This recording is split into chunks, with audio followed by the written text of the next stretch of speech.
Welcome back to Online Tools Master. Today we're exploring the UTF-8 to bytes converter, a simple browser-based tool that converts UTF-8 text into raw bytes instantly. It's fast, easy, and incredibly useful if you need to see how each UTF-8 character is stored in memory. So what does a UTF-8 to bytes converter actually do? It transforms text into bytes, showing you exactly how each character is represented in binary memory. Let's take a look with some examples. Example 1. UTF-8 Replacement Character. This diamond question mark character used for unknown symbols actually takes up 3 bytes.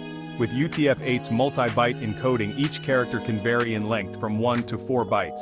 As we can see, this single character is actually 3 bytes long. That's because UTF-8 is a multi-byte encoding system, which means different characters can take up different amounts of space in memory. Example 2. Multi-byte encoding demo. Here's a fun example. We have the letter A foreign character, a triangle, and a unique Z. Together they use 10 bytes in total, demonstrating UTF-8's flexibility. See how each character's byte length varies? This is one of the things that makes UTF-8 so powerful. It can handle a wide range of characters and symbols from all languages and scripts. Example 3. UTF-8. String to bytes. Finally, let's convert a UTF-8 string into raw bytes. Here I've entered a simple tongue twister in UTF-8 encoding.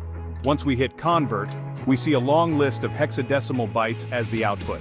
These bytes represent each character in our string, precisely encoded in UTF-8. This type of output is invaluable for programming, debugging, or even encoding analysis. If you're enjoying this, make sure to check out our other videos on related tools. Recently, we covered the rewrite text to Unicode font tool, which lets you transform text into unique Unicode styles and convert UTF-8 to hex, which translates UTF-8 text into hexadecimal notation.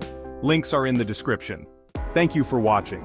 If you found this tool useful or learned something new, don't forget to hit that like button, share it with anyone who might find it helpful, and of course, subscribe to Online Tools Master for more tutorials on amazing online tools. We have new videos every week, so stay tuned.